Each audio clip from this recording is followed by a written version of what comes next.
I went for a walk this morning, my mind wandering. I began thinking about all I have learned in my life since my childhood.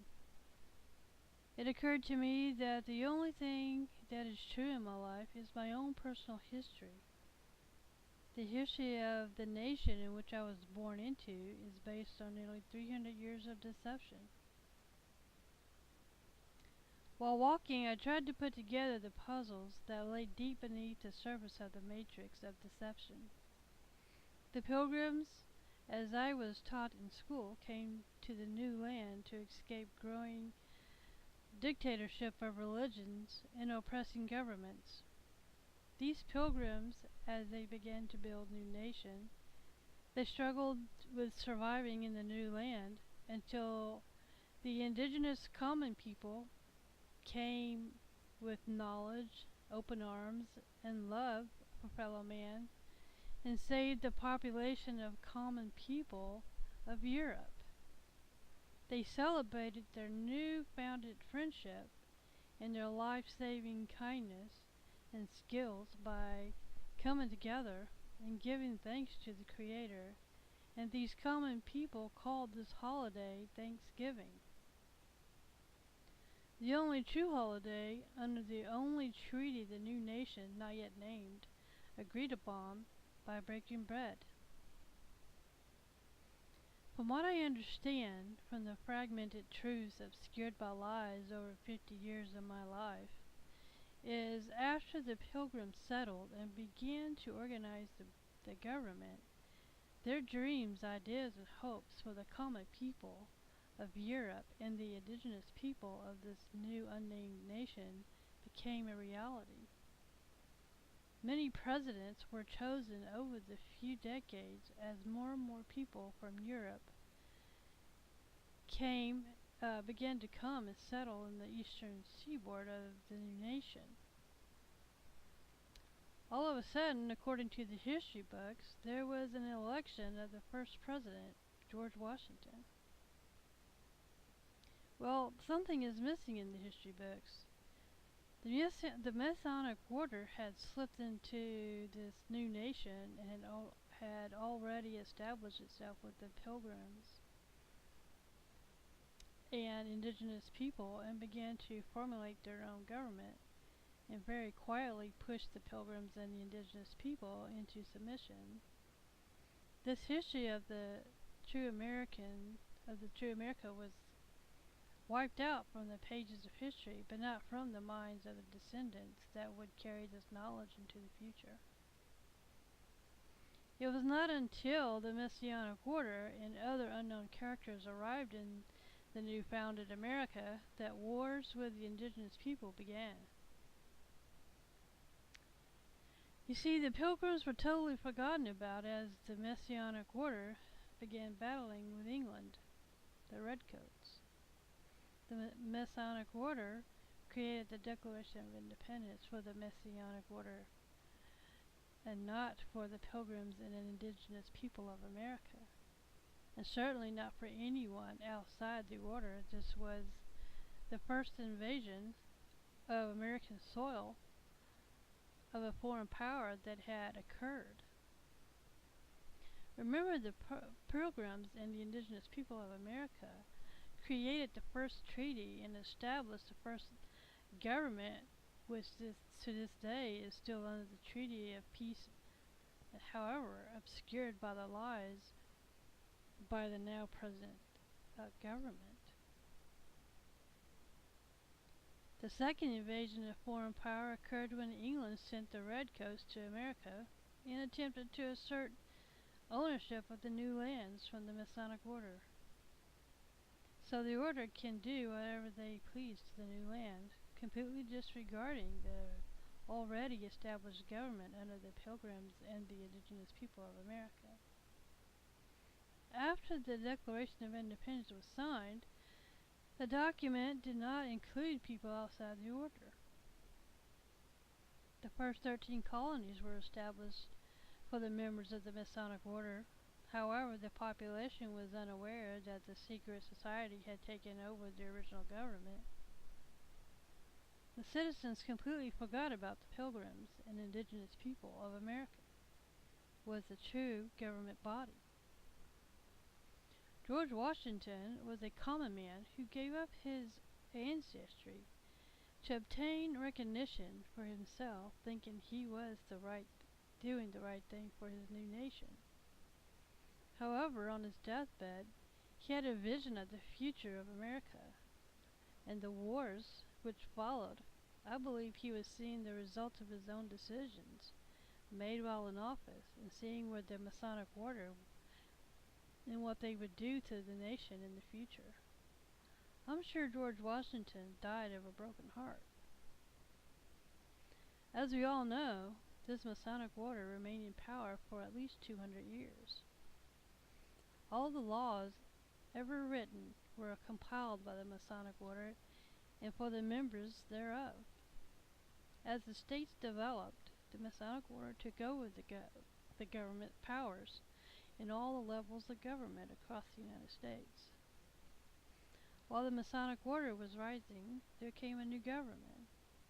This new government was created by the corporations that established themselves in the mid-1800s and grew into financial power so great that the Masonic Order could not contain. By the time the First World War occurred, the corporations elite had organized a new presidential election system to guarantee their presidential candidate would always be the ones to win the elections. This is the third invasion of a foreign power in the history of America. To date, this power has remained and established itself as the federal government as we know it. However, the Mason Order remains in control of the state's government levels in conjunction with an agreement with the corporate elites. All the wars fought in the past 150 years approximately have been corporate wars of their own interests by making the people believe that the past 300 years or so the United States of America was established by the people, for the people, when the people were the victims of the biggest lie ever told. Now my country, my home, is sending our sons and daughters into a war that is not ours, but belongs to the corporations. Our children think they are fighting for our nation, when they are fighting to help the corporations establish their powers and ideas upon other nations, to bring their new world order at the expense of our families. What happened to the Pilgrims and the indigenous people of America? Are they still alive? Can we re-establish the original government of America as the Pilgrims and indigenous people of America intended? I do know that the common people are still here. They are around. They are the ones who are enslaved and get poor wages and are homeless. I consider myself a common folk and member of the Pilgrims and indigenous people of America. That is my America. I guess when she stops breathing, I will die alongside her to the bitter end. Long live the original dreams of the Pilgrims and indigenous people of America, and their descendants and those who adopt the original dreams of America. I realize what I'm pondering may not be agreeable to many people, but I do know this. My America is in trouble, and it wasn't caused by anything I did, or maybe something I didn't do, because I thought my government was based on truth. But as years went by, I discovered that there are so many deceptions going on in our government at all levels that I don't know what to believe in anymore.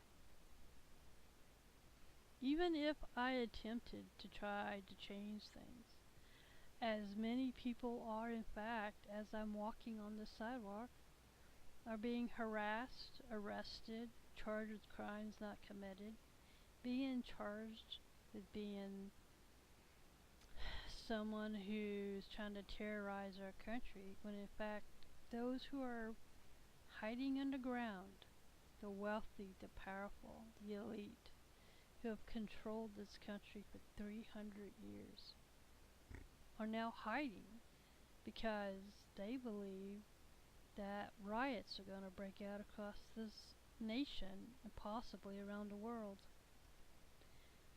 But I say to any of you who are willing to take the time and listen to this tape, let us not plan or decide, even on short notice, in a moment of anger, to riot. The only way to rebuild this nation is do what the Masonic Order and the corporate elites did, and that's come up with a way to restructure our government. We don't need their permission or power to do it, because we, the people, are the nation. You and I, you and me, our sons and daughters. Those who came before us have done passed away. I'm now in my 50s, and I don't know the numbers of my days. And now this country belongs to our children, and they are being poisoned, they are being brainwashed, they are being born with diseases that there are no cures for, and our nation's being dumbed down.